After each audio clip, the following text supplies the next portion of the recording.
Salut! Sunt Diana de la Didacto. Astăzi vă prezint top 10 cărți în limba germană pentru copii de clasele 5-8. Heute präsentiere ich euch die Top 10 Bücher auf Deutsch für Kinder der Klassen 5 bis 8. 1. Die wilden Hühner.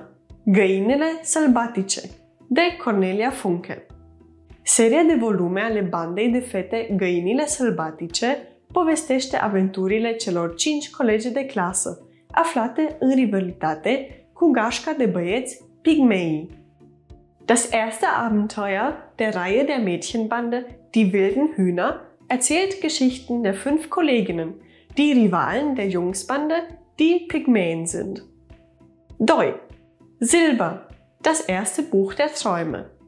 Argint, prima carte a viselor, de Kerstin Gier.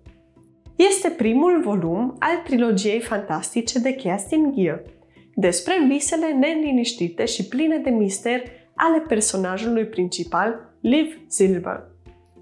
Der erste Band der fantastischen Trilogie von Kerstin Gier über die unheimlichen und mysteriösen Träume der Hauptperson Liv Silber.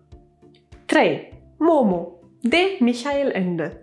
Momo, o fetiță mică, trăiește la marginea unui oraș mare. Ea nu deține nimic, în afară de ceea ce găsește sau de ceea ce îi se oferă. Momo are un dar deosebit. Ascultă oamenii și le dăruiește timp. Momo, ein kleines Mädchen, lebt am Rande einer Großstadt. Sie besitzt nichts als das, was sie findet oder was man ihr schenkt, und eine außergewöhnliche Gabe. Sie hört Menschen zu und schenkt ihnen Zeit. Dacă dorești să vizionezi clipul până la final, creează-ți un cont pe didacto.ro și devină acum membru al comunității în care înveți germana într-un mod interactiv.